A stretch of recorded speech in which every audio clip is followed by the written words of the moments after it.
नमस्कार दोस्तों, मैं राहुल त्रिवेदी, फाउंडर ऑफ ज्ञान कंसल्टेंसी, आपका अपने यूट्यूब चैनल ज्ञान कंसल्टेंसी में स्वागत करता हूँ। आज हम नए सेगमेंट के साथ एक वीडियो लेके आए हैं जिसमें हम आपको बताएंगे कि किस तरह से आईपीओ के बारे में बताएंगे। ये सेगमेंट है हमारा शेयर मार्केट सेगमेंट। इसमें हमने आज का टॉपिक आईपीओ पार्ट 1 लाया है। इसके बाद हम और नेक्स्ट वीडियो में आईपीओ पार्ट 2 पार्ट 3 बनाएंगे, जिसमें हम बताएंगे आप कैसे कंपनियां कैसे आईपीओ लाती है और हम कैसे उस पर अप्लाई कर सकते हैं और उसका बेनिफिट हम ले सकते हैं। सो टुडे टॉपिक आज का टॉपिक स्टार्ट करने से पहले हम कुछ थोड़े बेसिक टर्म्स के बारे में जानने की कोशिश करेंगे कि आईपीओ का मतलब क्या होता है, कहाँ पे वो लिस्ट होता है और उसको अप्रूवल कौन देता है। सो बेसिकली जब कंपनी जो होती है, मोस्टली प्राइवेट लिमिटेड कंपनी होती है, या जो कंपनी जिनका शेयर लिस्ट नहीं है स्टॉक एक्सचेंज पे, स्टॉक एक्सचेंज का लिए हम कॉमन वर्ड यूज कर सकते हैं शेयर मार्केट, जो एक ब्रॉड वे है। इसमें कई शेयर मार्केट में कई तरह के मार्केट होते हैं, जैसे इक्विटी मार्केट होता है, डेब्ट मार्केट होता है, फॉरेक्स मार्केट होता है, उस शेयर मार्केट के पार्ट है। सो हम लोग वर्ड शेयर मार्केट उसके लिए यूज करेंगे, और जो भी आज हम बात करेंगे वो सिर्फ इक्विटी शेयर के इशू के बारे में बात करेंगे। बाकी और इशू पे जैसे डिबेंचर इशू होता है, एनसीडी इशू होता है, बॉन्ड इशू होता है, वो हम उस अलग टॉपिक में अलग वीडियो में कवर करेंगे। सो बेसिकली जब कंपनी जो होती है प्राइवेट लिमिटेड कंपनी होती है, और जिन कंपनियों के शेयर स्टॉक एक्सचेंज पे लिस्टेड नहीं होते हैं, उनको जब आईपीओ लाना होता है तो उनको सेबी स्टॉक एक्सचेंज की स्टॉक मार्केट की एक रेगुलेटरी बॉडी है जिसको बोलते हैं security exchange board of India.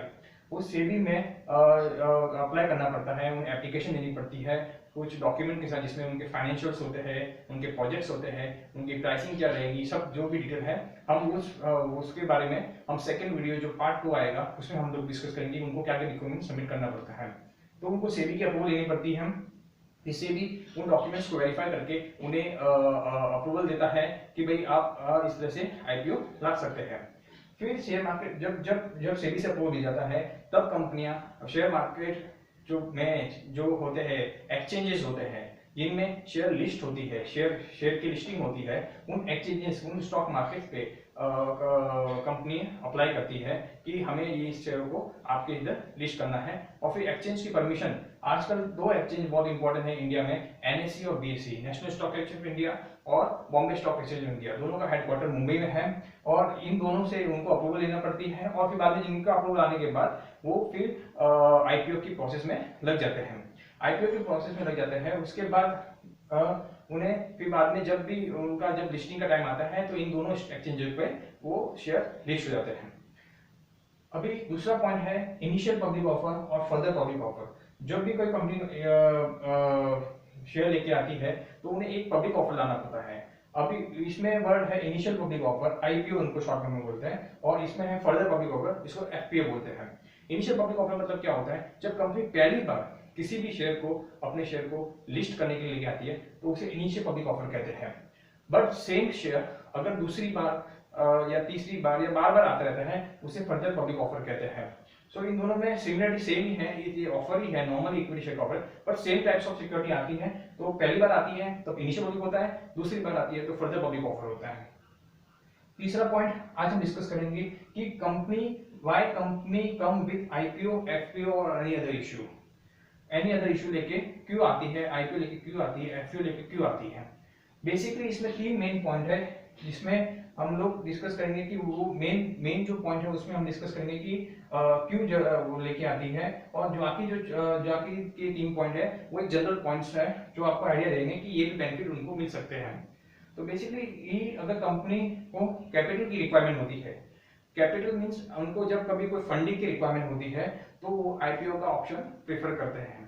क्योंकि क्या होता है कि जब कंपनी आईपीओ लेके आती है तो उन्हें ये इसमें जो कैपिटल मिलता है बहुत ही कम खर्चे में मिल जाता है, जबकि वो मार्केट से अगर लोन लेके करेगी तो उन्हें खर्चा ज्यादा पड़ता है और इंटरेस्ट कॉस्ट उनकी रेगुलर रहती है।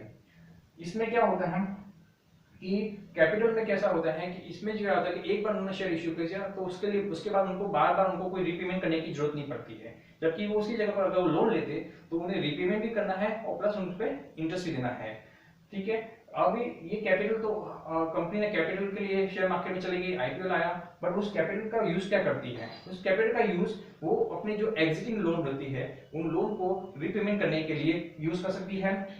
एक्सपांशन, बिजनेस को कुछ एक्सपांशन करना है, चाहे नया प्रोजेक्ट सेटअप करना है, चाहे क्या बोलते हैं कोई इसी टाइप की फैक्ट्री सेटअप करनी है, कोई नया इन्वेस्टमेंट करना है, या फिर किसी भी तरह के एक्सपांशन मोड में जाना है, तो उन्हें वो कैपिटल यूज हो सकता है। और कुछ जनरल पर्पस भी होते हैं, वो जनरल पर्पस के लिए भी वो कैपिटल यूज कर सकती है। सेकेंड है कंप्लायंस। कंप्लायंस का पॉइंट इसमें इसलिए आता है क्योंकि कभी कभी क्या होता है, आईपीओ सिर्फ ओनली कैपिटल के लिए नहीं हो सकता, कुछ कंप्लायंसेस भी रहती है जिसको वो करना पड़ता है। जैसे लाइक एग्जांपल, ये सब कंप्लायंस लगभग बैंकिंग और नॉन एनबीएफसी और फाइनेंशियल इंस्टीट्यूट में ज्यादा लगती है, तो उन केस में उन्हें आईपीओ लाना पड़ता है। रिसेंटली हमने देखा है Ujjivan small finance, Ujjivan financial service कर था, उस उज्जीवन फाइनेंशियल सर्विस को एक स्मॉल फाइनेंस बैंक का आईपीओ लाना पड़ा because of the safety guidelines, कि उन्होंने जब उज्जीवन फाइनेंशियल सर्विस का आईपीओ लाया था तो उनको एक कंडीशन थी कि 3 साल बाद उन्हें एक बैंक का भी आईपीओ उनको लाना पड़ेगा और अपनी शेयर होल्डिंग भी घटानी पड़ेगी, तो इसलिए उन्होंने उज्जीवन स्मॉल फाइनेंस बैंक का भी आईपीओ लाया। तो वो कंप्लायंस रिलेटेड आईपीओ आया, ना कि कैपिटल के लिए आईपीओ आया। फिर थर्ड पॉइंट है exit point for exiting share holder, promoter और इन्वेस्टर। कभी कभी क्या होता है कि जब कोई स्टार्टअप स्टार्ट होता है तो उसके साथ में कुछ इन्वेस्टर जुड़ते हैं, उसके साथ कोई प्रमोटर जुड़ता है, उसके साथ कोई डायरेक्टर जुड़ता है, और उसके साथ कोई भी टाइप का शेयर होल्डर जुड़ जाता है। जब वो जुड़ता है उस कंपनी से, तब उसमें कुछ कंडीशन रहती है कि उनको कुछ टाइम के बाद उनको एग्जिट लेना पड़ेगा। तो जब एग्जिट लेते हैं तो मोस्टली कंपनी आईपीओ का ऑप्शन प्रेफर करती है बिकॉज वो सस्ता भी होता है और जल्दी से उसमें एग्जिट भी मिल जाती है। सो इसमें कैसा होता है कि एग्जाम्पल कि किसी ने समझो कि 2 पार्टनर है, तो 2 पार्टनर है समझो कोई कंपनी के, सॉरी डायरेक्टर है या प्रमोटर जो भी है, उन्होंने कोई बाहर के इंस्टीट्यूशनल को या बाहर के कोई बड़े इन्वेस्टर को अपने यहाँ पे एंट्री करवा दी, उन्होंने उसमें से अपना कोई इक्विटी शेयर्स का पोर्शन है उनको दे दिया। तो कुछ समय बाद वो इक्विटी शेयर होल्डर या वो इन्वेस्टर डिमांड कर सकता है कि 2-3 साल बाद कि आप आईपीओ लाइए और हमें एक्स दीजिए। कुछ भाव जैसे लाइक समझो कि अभी 100 रुपए उन्होंने इन्वेस्ट किया, हो सकता है वो पहले उसके 200 रुपया हो और जब वो एग्जिट करे वो उसको 400 रुपये भी मिल जाए। तो आईपीओ का ऑप्शन हमेशा इन्वेस्टर प्रेफर करता है। Fourth point, improve the credibility of company. ठीक है, इसमें क्या है कि अगर कंपनी को अपनी क्रेडिबिलिटी इंप्रूव करनी है मार्केट में, अपनी मार्केट में क्रेडिबिलिटी इंप्रूव करनी है, तो भी वो आईपीओ का ऑप्शन प्रेफर कर सकता है। ठीक है, इसमें क्या होता है कि जब आप आईपीओ लाते हैं, ठीक है, आपके सिस्टम्स को ट्रांसपेरेंट रखना पड़ता है, आप एक पब्लिक डोमेन में आ जाते हैं और आपकी इंफॉर्मेशन हर एक जगह पे मिल जाती है, इसलिए उससे क्या होता है आपकी क्रिएटिविटी इंक्रीज होती है। और जितना अच्छा आपका ट्रांसपेरेंट सिस्टम होगा उतनी आपकी शेयर वैल्यू भी ज्यादा होगी और उससे हिसाब से आपकी क्रिएटिविटी भी ज्यादा रहेगी। Help to access company market worth. अगर कभी भी किसी कंपनी की नेटवर्थ जानना है या किसी कंपनी का परफॉर्मेंस देखना है तो लोग सबसे पहले उसके शेयर प्राइस को प्रेफर करते हैं। तो अगर आपका शेयर लिस्टेड होगा तो आपकी नेटवर्थ भी मालूम पड़ जाएगी। इसमें क्या होता है कि इसमें क्या बेनिफिट होता है, जब कंपनी आईपीओ लाती है उसके बाद अगर कुछ वो मर्जर और अगर वो अच्छा परफॉर्मेंस करती है तो उसे किसी कंपनी को मर्जर करना है या एक्विजिशन करना है या खुद की कंपनी का मर्जर एक्विजिशन करवाना है, तो उस टाइम अगर उसका शेयर अच्छा चल रहा होगा, उसकी नेटवर्थ अच्छी होगी, तो उसको अच्छा उसमें रिस्पॉन्स मिलेगा और उसको अच्छी वैल्यू मिलेगी ताकि उसका वो फायदा उठा सके। 6 point, give greater market visibility. Greater market visibility क्या होता है कि जब आपका शेयर मार्केट में लिस्ट हो जाएगा तब तो वो कंपनी सबके नजर में आ जाएगी, उसको न्यूज हमेशा मिलती रहेगी, उसकी डिटेल आपको सब हमेशा मिलती रहेगी, तो आप सबके सामने दिखेंगे, मतलब लोगों के सामने आपका दृष्टिकोण रहेगा कि ये कंपनी अच्छी है या बुरी है, इसका शेयर अच्छा है या बुरा है, तो आपको एक मार्केट विजिबिलिटी मिल जाएगी और वो आपके ग्रोथ के लिए काम में आ जाएगी। बहुत सी कंपनी अपने शेयर्स को अपने शेयर प्राइस से कंपेयर करती है, मतलब जिनका शेयर प्राइस अच्छा है उनका सेल्स भी अच्छा है, तो वो ग्रोथ दिखाने के लिए भी इस तरह का आईपीओ का यूज कर सकती है। सो ये बेसिकली 6 पॉइंट है। इसमें से मैं आपको फर्स्ट 3 पॉइंट में आपको एक कंसेप्ट समझाना चाहता हूँ कि जो कैश फ्लो है वो इन 3 पॉइंट में ही है। बाकी तो नॉर्मल ओनली गुडविल वैल्यू और सस्टेनेबल वैल्यू इंक्रीज करने के लिए है। बट जो कैश फ्लो है वो 3 पॉइंट में है। जो पहला पॉइंट कैपिटल में है उसमें कंपनी को डायरेक्ट कैश आता है हाथ में और वो अपने लोन रिपेमेंट, एक्सपांशन और कुछ दूसरे पर्पस के लिए भी यूज कर सकती है। बट जो 2 पॉइंट है कंप्लायंस और एग्जिट पॉइंट में, जो पैसा आता है वो प्रमोटर के हाथ में आता है, बिकॉज इन दोनों में या इन्वेस्टर के हाथ में आता है, क्योंकि दोनों में कहीं ना कहीं अपनी शेयर होल्डिंग बेचने और एग्जिट करने की बात होती है। तो कंपनी को उन 2 पॉइंट से कुछ फायदा नहीं होता है, बट जो पहला पॉइंट है उसमें कंपनी को फायदा होता है और उसमें कैश फ्लो कंपनी के हाथ में आता है।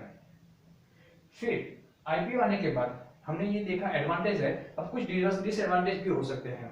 तो कुछ डिसएडवांटेज ऐसे होते हैं कि इसमें आईपीओ लाने के लिए खर्चा होता है, ह्यूज अपफ्रंट कॉस्ट। इसमें कॉस्ट इंकर होती है, इसमें हमें एक बैंकर अपॉइंट करना पड़ता है जो आईपीओ को चलाता है, मार्केटिंग टीम बनती है, फिर बाद में और बैंकर और इंश्योरेंस को हमको इसमें लाना पड़ता है और इसके खर्चे भी होते हैं, सेबी की फीस लगती है, वैल्यूएशन की फीस लगती है।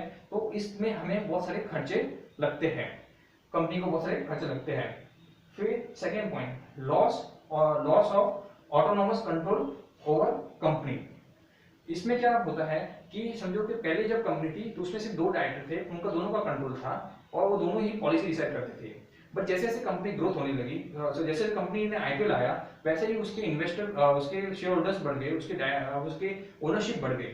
तो उसमें उन्हें उन दूसरे जो भी ओनर है उनको ध्यान में रखकर उनको डिसीजन लेना पड़ता है। वो कंप्लीटली अपने हिसाब से डिसीजन नहीं ले सकते, उन्हें बोर्ड से अप्रूवल लेना पड़ता है, एक सिस्टमेटिक वे से जाना पड़ता है। सो जो ऑटोनोमस कंट्रोल था कंपनी पे वो खत्म हो जाता है और एक लिबरल कंट्रोल आ जाता है। Fourth point, increase the compliance requirement. मतलब जब आप आईपीओ लाते हैं तो उसके बाद आप पब्लिक डोमेन में आते हैं, तो आपके ऊपर जो कंप्लायंसेस है वो भी बढ़ जाती है। रेगुलर आपको सेबी को रिपोर्टिंग करनी है, एक्सचेंज को रिपोर्टिंग करनी है, फिर आपको आरओसी को रिपोर्टिंग करनी है और बहुत सारी रिपोर्टिंग बढ़ जाती है। तो उसके कॉस्ट भी बढ़ती है और एक कंप्लायंस का बर्डन भी बढ़ता है। Focus the company short term growth. ये पॉइंट में ऐसा है कि कंपनी का जो फोकस है वो शॉर्ट टर्म ग्रोथ में आ जाता है, जबकि long term growth short term growth में आ जाता है। क्योंकि क्या होता है कि जो इन्वेस्टर होता है वो हमेशा शॉर्ट टर्म ग्रोथ की सोचता है, जैसे 3 साल, 5 साल, 4 साल। बट जो कंपनियां रहती है वो 100-150 साल पुरानी भी है। तो उसमें क्या होता है, तो मैनेजमेंट जो होता है वो अपने शेयर की वैल्यू बनाने के लिए शॉर्ट टर्म ग्रोथ में ज्यादा डिसीजन लेता है, जबकि लॉन्ग टर्म ग्रोथ पे। तो अगर कंपनी का विजन इन्वेस्टर के विजन से, शॉर्ट टर्म विजन से मैच नहीं होगा तो कंपनी का शेयर प्राइस भी गिर सकता है, इससे प्रमोटर को भी लॉस हो सकता है और कंपनी की रेपुटेशन पे भी लॉस हो सकता है। So this are the advantage, अगर कंपनी आईपीओ लाती है तो ये डिसएडवांटेज भी हो सकते हैं। हमने समझा कि कंपनी का एडवांटेज क्या है, कंपनी को क्या बेनिफिट है फर्स्ट थर्ड पॉइंट में, और फोर्थ पॉइंट में हमने समझा कि कंपनी को डिसएडवांटेज क्या हो सकता है। बट हम फिफ्थ पॉइंट पे आते हैं कि अगर आईपीओ आता है तो इन्वेस्टर को, एज ए इन्वेस्टर, मैं एक इन्वेस्टर हूँ, एक रिटेल इन्वेस्टर हूँ। रिटेल इन्वेस्टर मींस जो 2 लाख से कम की आईपीओ में एप्लीकेशन करता है उसे रिटेल इन्वेस्टर बोलते हैं। तो मैं एज ए रिटेल इन्वेस्टर, मुझे क्या फायदा है कंपनी के इस आईपीओ से। सो पहला पॉइंट है IPO allows investor to part of growth of company. मतलब क्या कि बहुत सारी कंपनी ऐसी है बहुत अच्छा परफॉर्मेंस करती है, बट उनका जो वैल्यू है वो एक लॉक में रहता है, मतलब उनका वैल्यू बाहर नहीं दिखता है। तो आईपीओ आने से क्या होगा, इन्वेस्टर को वो जो अच्छी कंपनी है उनमें उनकी जो ग्रोथ है उनमें पार्टिसिपेशन करने का मौका मिलेगा और उसमें वो इन्वेस्ट कर पाएंगे और अपनी वेल्थ क्रिएट कर पाएंगे। Second point, investor have a short term of long term investor have short term and long term opportunity due to price not affected by market demand। इसमें क्या होता है कि इन्वेस्टर को शॉर्ट टर्म भी फायदा होता है और लॉन्ग टर्म भी फायदा होता है। शॉर्ट टर्म फायदा मैं आपको समझाता हूँ। एक मेरे पास एग्जांपल है IRCTC, आप इस कंपनी को जानते होंगे। ये कंपनी रेलवे बुकिंग में करती है, फिर फ्लाइट बुकिंग करती है, टूर बुकिंग करती है और बहुत कुछ अभी ट्रैवलिंग में रिलेटेड बहुत सारा काम करती है और ये जानी मानी गवर्नमेंट कंपनी है। इसमें क्या हुआ कि कंपनी ने आईपीओ लाया 320 रुपए में, कंपनी ने आईपीओ लाया 320 रुपए में और वो आईपीओ उस जब लिस्टिंग का टाइम आया, जब लिस्टिंग हुआ उसका, तो वो कम से कम 750 से 800 के बीच में लिस्ट हुआ। तो उसी दिन इन्वेस्टर को 100% रिटर्न मिल गया और अच्छा खासा वो रिटर्न लेके निकल पाए। तो वो जो बेनिफिट हुआ वो एक शॉर्ट टर्म बेनिफिट हुआ, वो शॉर्ट टर्म बेनिफिट उन्हें लिस्टिंग दिन पे मिल गया। अभी लॉन्ग टर्म की बात करते हैं, वही कंपनी बहुत अच्छा परफॉर्मेंस करती है। इवन ड्यूरिंग द पेंडेमिक उनको उनके जो जो परफॉर्मेंस थी बनी रही, और इवन अभी भी बहुत सारे इन्वेस्टर उस पर बुलिश है, क्योंकि वो उसमें ऐसी पोटेंशियलिटी है कि वो आगे बढ़ सकता है। तो उसके इसलिए उसका भाव पेंडेमिक में भी वो 2100 रुपीज के आसपास हो गया। सो कंपनी ने जब से लिस्टिंग हुआ, लिस्टिंग होकर कोई 1.5-2 साल हुआ है, वो जब से लिस्टिंग हुआ और अभी तक उसने 550% रिटर्न दिया है। मींस आपकी वेल्थ को 5 टाइम्स कर दिया है। अगर आपने 1 लाख रुपए इन्वेस्ट किया होता उसके अंदर, तो वो आज की तारीख में 5 लाख की वैल्यू हो जाता 2 साल में। सो इसमें उनको इन्वेस्टर को लॉन्ग टर्म बेनिफिट होता है, और इस तरह के आईपीओ आने से इन्वेस्टर की ग्रोथ और इन्वेस्टर की वेल्थ दोनों क्रिएट होती है। सो बेसिकली आपको इस आईपीओ पार्ट 1 में हमें एक बेसिक आइडिया देना था कि आईपीओ होता क्या है और उसके क्या बेनिफिट्स कंपनी को होते हैं और क्या डिसएडवांटेज उनको होते हैं, और हमें एज ए इन्वेस्टर किस तरह से आईपीओ को हम यूटिलाइज कर सकते हैं। होप सो आपको ये वीडियो पसंद आया होगा। हम ट्राई करेंगे कि आपको आईपीओ पार्ट 2 लाएंगे, जिसमें जल्द से जल्द इसमें आपको बताएंगे कि कैसे आप उसमें कैसी कंपनियां लाती है, और आईपीओ पार्ट 3 में हम बताएंगे कि आप उसमें कैसे अप्लाई कर सकते हैं। सो आप ये वीडियो को अपने फ्रेंड सर्कल, अपने रिलेटिव सर्कल में शेयर कीजिए, ताकि उनको भी इस तरह की जानकारी मिलती रहे और अपने ज्ञान को बढ़ाते रहे। और लास्ट में आपको यही कहना चाहता हूँ कि आप ये मेरे जो YouTube चैनल है इस पे आप सब्सक्राइब कीजिए और बेल आइकन को प्रेस कीजिए, ताकि हम डेली जो भी हम वीडियो लाएंगे आप तक पहुंचते रहे और आप उससे कुछ ना कुछ नॉलेज गेन करते रहे। So thank you very much for hearing this video. जय हिंद, जय भारत।